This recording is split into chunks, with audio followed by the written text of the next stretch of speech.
Cuando hablamos de Argentina, solemos dibujar en nuestras cabezas este mapa. Si pensamos en cómo se formó, cómo se fue delineando el territorio nacional, siempre tenemos ese mapa dibujado detrás. No podemos dejar de referirnos a él. Pensamos que Argentina es ese mapa, pero en realidad lo que ahora es Argentina, uno de los países que se construyeron después de la caída del Imperio Español en América, pudo haber tenido otra forma. Pudo no haberse llamado Argentina. Pudo haber sido muchos países o parte de un gran país hispanoamericano.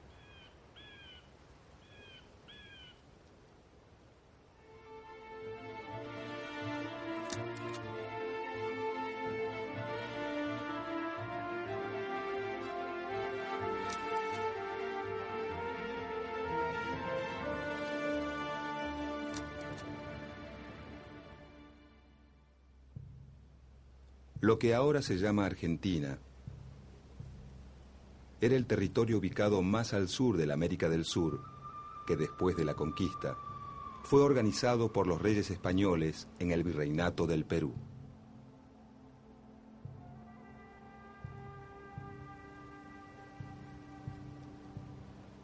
Parte del actual territorio argentino estaba incluido en las gobernaciones del Tucumán y de Buenos Aires dentro de ese virreinato.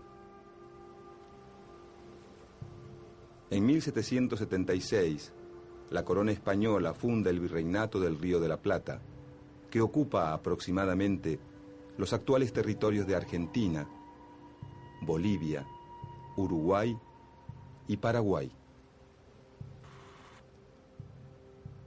El eje de la economía se encuentra en la ciudad de Potosí, productora de grandes cantidades de plata. Y se elige a Buenos Aires como salida del mineral hacia Europa. Cuenta la leyenda que es tanto el mineral extraído que con él se podría hacer un puente entre América y España. Por su ubicación estratégica, Buenos Aires se convierte en la capital del nuevo virreinato. El Imperio Español parece volver a florecer, pero aunque nadie lo sabe, está a punto de derrumbarse.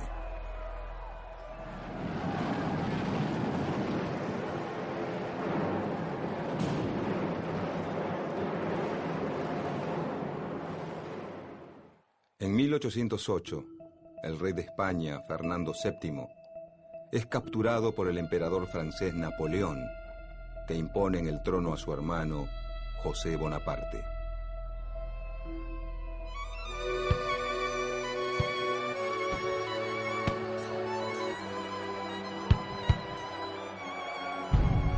Las ciudades españolas se rebelan y forman juntas en nombre del rey preso. Agrupados en la Junta Central de Sevilla, buscan expulsar a los franceses y mantener su autoridad sobre América.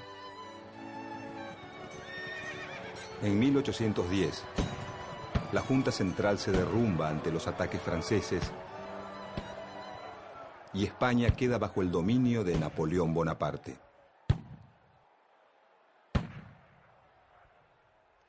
Al llegar las noticias a América, algunas ciudades deciden formar juntas.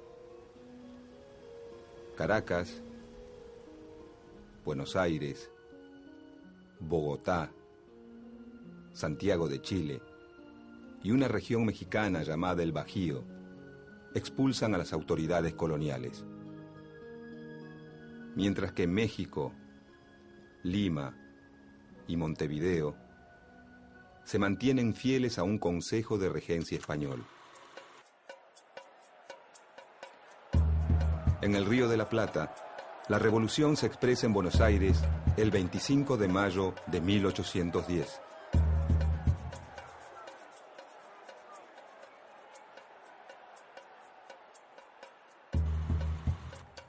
El grupo revolucionario que desplaza al virrey Baltasar Hidalgo de Cisneros cuenta con el apoyo de la milicia criolla con la que busca asegurarse la adhesión del resto del virreinato.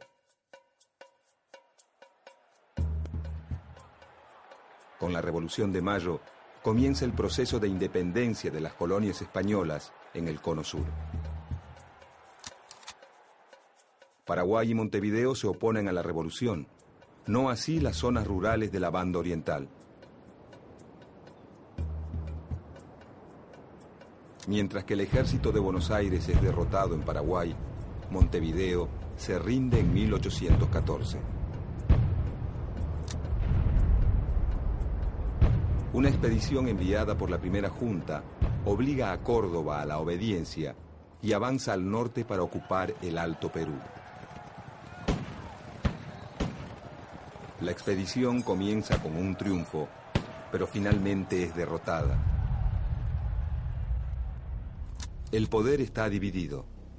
Durante años, ni revolucionarios ni realistas pueden pasar más allá de Salta. Para los lugareños, la guerra se convierte en algo cotidiano, en el centro de sus vidas. Entre 1812 y 1815, diferentes grupos patriotas impulsan cambios políticos, aunque no se animan a declarar la independencia.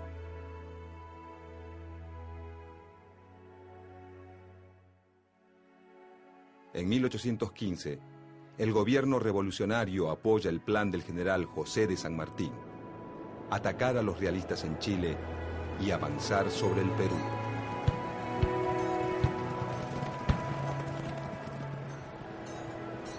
Los territorios revolucionarios americanos están convulsionados por luchas y divisiones. En Buenos Aires, los dirigentes, a pesar de sus diferencias, coinciden en dos premisas: ganar la guerra contra los realistas y mantener un sistema de gobierno centralista con sede en esa capital. El líder revolucionario de la banda oriental, Gervasio Artigas, en contra del centralismo porteño, propone un sistema confederal en el que todas las provincias tengan igualdad de condiciones. Artigas es respaldado por Entre Ríos, Corrientes, Santa Fe, la zona de las Misiones, la banda oriental y, durante un breve periodo, Córdoba. Para 1815, el territorio revolucionario en América está dividido en dos. El virreinato del Río de la Plata se mantiene en poder de los revolucionarios. México, Nueva Granada, Venezuela y Chile caen bajo el poder realista.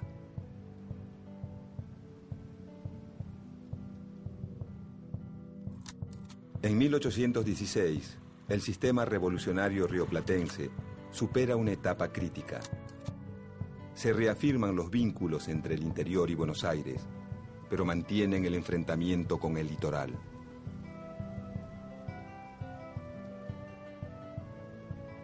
Para disminuir la tensión, se elige a la provincia de Tucumán para llevar a cabo el Congreso que declara la independencia de las Provincias Unidas de Sudamérica. Potosí, Cochabamba y Charcas, que hoy pertenecen a Bolivia, son algunas de las regiones que declaran la independencia. En cambio, algunas provincias que hoy son argentinas, como Santa Fe, Corrientes y Entre Ríos, no concurren al Congreso de Tucumán. El nuevo país independiente tiene dos grandes desafíos: el conflicto con los realistas y la guerra civil entre Buenos Aires y el litoral que dirige Artigas.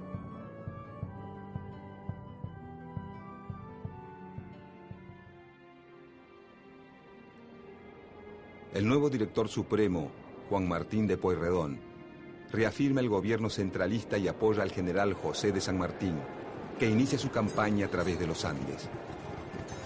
San Martín liberará a Chile y Perú, y así contribuirá a la caída del poderío español en América del Sur.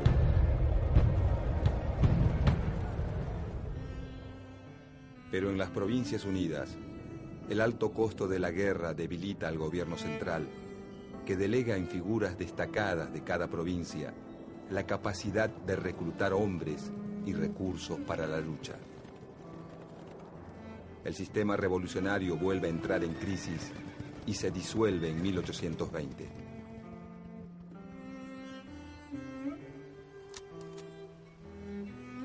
En el virreinato del Río de la Plata, el actual territorio argentino está dividido en 3 intendencias: Salta del Tucumán, Córdoba del Tucumán y Buenos Aires.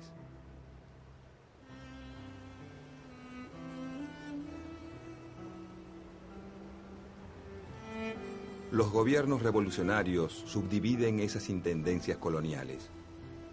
Cuyo es separada de Córdoba, Tucumán de Salta, y el litoral artiguista se desvincula de Buenos Aires. Cuando en 1820 se derrumba el poder central, la única organización política que se mantiene son las ciudades y las zonas rurales que las rodean, es decir, las provincias. Se intenta crear jurisdicciones más grandes luego del derrumbe del poder central: la llamada República de Entre Ríos y la República de Tucumán, pero pronto fracasan. Quedan entonces 13 provincias y más tarde se agregará Jujuy. Cada una de ellas posee autoridades propias. Muchas sancionan una constitución provincial y en algunas surgen líderes locales que se convierten en caudillos. Salta, Tucumán, Entre Ríos, Santa Fe y la Banda Oriental han sufrido la devastación de la guerra.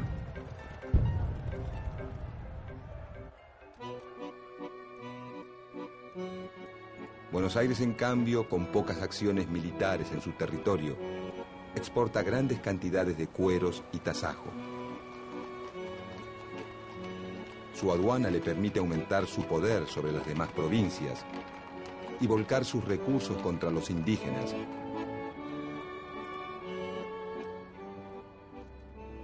Y en pocos años duplica el territorio hacia el sur.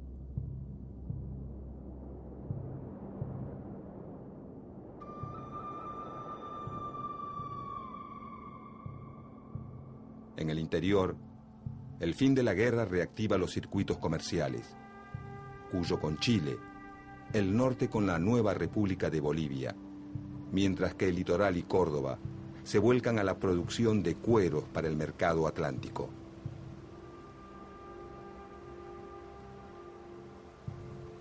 Las nuevas tendencias comerciales, lejos de contribuir a la unidad, fortalecen las divisiones. A mediados de la década de 1820, las provincias se reúnen en un Congreso Constituyente para volver a crear una unión y sancionar una constitución. El intento fracasa al enfrentarse a 2 grandes problemas. Por un lado, la guerra con Brasil, desencadenada cuando la Banda Oriental, apoyada por las Provincias Unidas, se levanta contra la dominación brasileña. Mientras que los rioplatenses obtienen importantes victorias militares, los brasileños bloquean el puerto de Buenos Aires, principal fuente de ingresos de las Provincias Unidas. Con la mediación de Inglaterra, se resuelve el conflicto y nace un nuevo país independiente: la República Oriental del Uruguay, que se separa de las Provincias Unidas.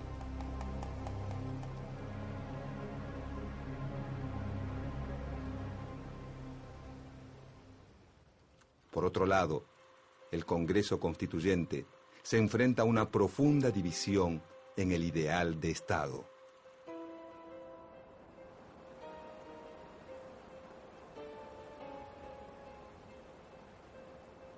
Dos corrientes surgen de este enfrentamiento: los unitarios, quienes sostienen que el gobierno central, creado durante la Revolución, es el fundamento de la soberanía nacional, y los federales, quienes defienden la soberanía de cada provincia.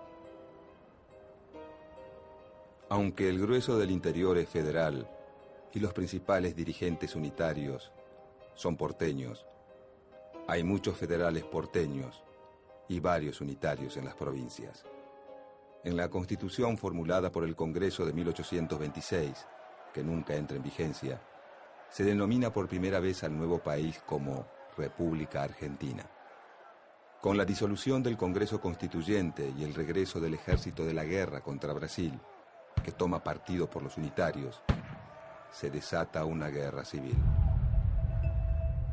En el litoral, el intento unitario de hacerse del poder fracasa al poco tiempo.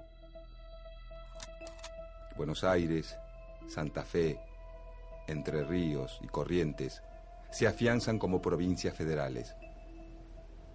El resto de las provincias se aglutina en la unitaria Liga del Interior, conducida desde Córdoba por el general José María Paz. La contienda se resuelve a favor de los federales, y a comienzos de la década de 1830, las 14 provincias suscriben el Pacto Federal.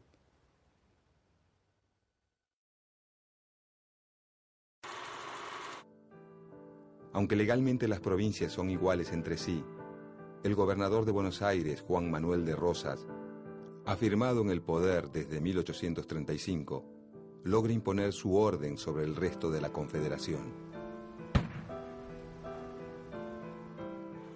Por medio de la diplomacia o de la fuerza, obtiene gobernadores adeptos en todas las provincias, afianzando su poder a través de un único partido federal.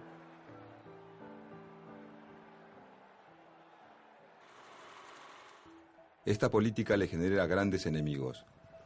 La provincia de Corrientes, que lucha varias veces contra él. Los antiguos unitarios, un grupo de federales antirrocistas y un puñado de intelectuales conocido como la Generación del 37. Todos se oponen fuertemente al gobernador porteño.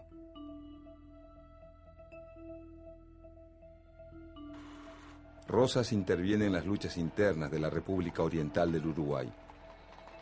Apoya a los blancos que se enfrentan a los colorados.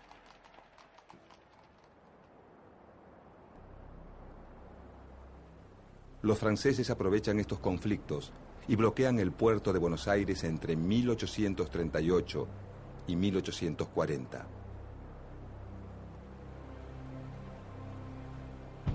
Entre 1845 y 1847 lo vuelven a hacer, esta vez junto a los ingleses.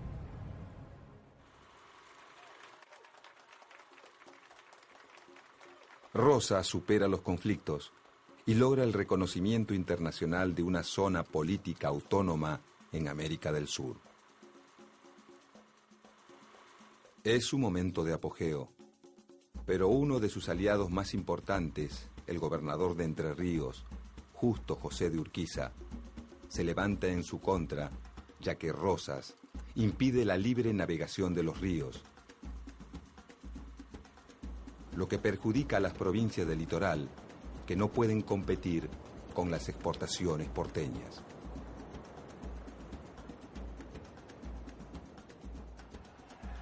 A Urquiza lo apoyan Corrientes, los opositores emigrados, los colorados uruguayos y Brasil. Este conflicto se resuelve con el triunfo de la Alianza Antirrosista en la Batalla de Caseros en 1852. Rosas se exilia en Inglaterra, donde residirá hasta su muerte.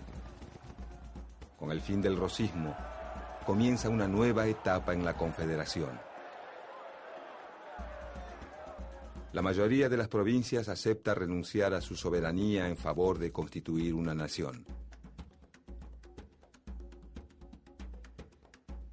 En Buenos Aires llegan al poder los antiguos antirrosistas, ahora nucleados en el Partido Liberal, que se opone al modelo de país de Justo José de Urquiza, al que ven como a un nuevo Rosas. El conflicto termina con la separación de Buenos Aires de la Confederación Argentina. Urquiza es elegido presidente de la Confederación y la nueva capital pasa a ser Paraná. Un año después, en 1853, se sanciona en Santa Fe la Constitución Nacional.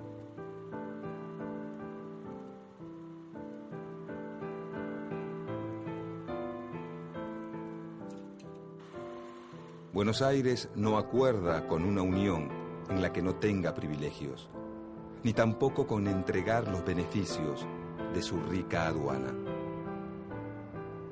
Durante los 8 años en que permanece separada de la Confederación, Buenos Aires prospera gracias al aumento en sus exportaciones de lana y cuero.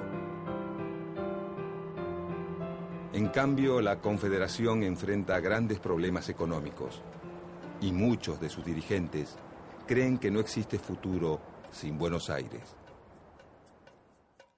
La tensión va creciendo y en 1859 se desata la guerra. Las tropas de Urquiza triunfan en la batalla de Cepeda. Se firma un tratado de paz y se vuelve a incorporar a Buenos Aires a la Confederación Argentina. Pero los enfrentamientos continúan y en 1861 se libra la batalla de Pavón, en la que los porteños salen vencedores.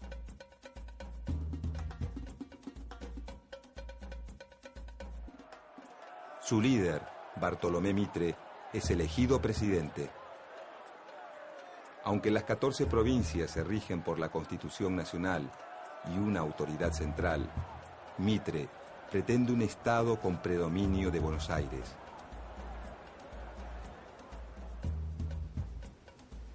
En 1865, el gobierno de Mitre firma el Tratado de Triple Alianza con Brasil y la República Oriental del Uruguay contra Paraguay. Juntos desatan una guerra larga, que en Argentina es impopular y resistida. Concluye con la destrucción socioeconómica del Paraguay, que pierde a la mayor parte de su población masculina. Brasil y Argentina se apoderan de una parte del antiguo territorio paraguayo. Durante el conflicto se forma un ejército que, por primera vez, depende fuertemente de las autoridades nacionales y no de las distintas provincias.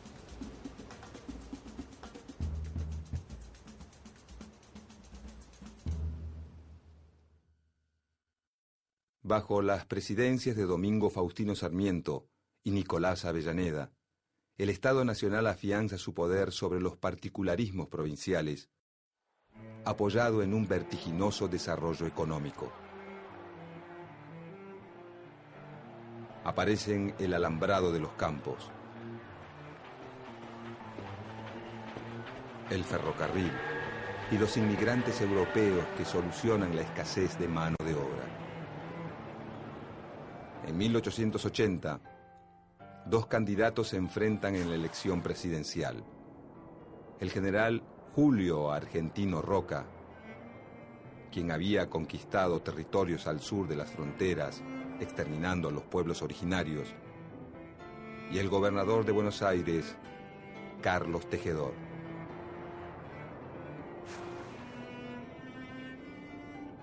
Julio Argentino Roca triunfa. Carlos Tejedor impulsa la sublevación de Buenos Aires para preservar su autonomía ante el Estado Nacional. En respuesta, las autoridades nacionales derrotan militarmente a la provincia rebelde. En 1880, la ciudad de Buenos Aires pasa a ser la capital federal de la República Argentina y en 1882 se funda una nueva capital para la provincia de Buenos Aires que será llamada La Plata. Entregar la capital a la nación le otorga más poder al presidente y debilita a la provincia más poderosa. En 1884, el ejército se apodera sangrientamente de los territorios aborígenes del Chaco.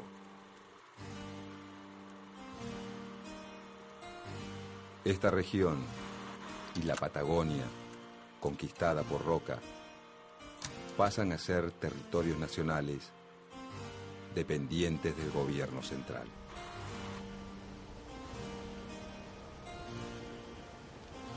En la década de 1880, con el mapa argentino casi idéntico al que conocemos hoy, la existencia de un poder central consolidado, una sola moneda y un solo ejército nacional, se cierra el conflictivo y complejo proceso de construcción del Estado argentino. Pero otros procesos se abren y continúan. Los habitantes de ese Estado van a afrontar la conformación de una nueva sociedad, la aparición de un nuevo sistema político y la afirmación de una economía capitalista que provocarán conflictos, luchas de intereses, acuerdos y distintas alternativas que llenarán la historia argentina del siglo XX.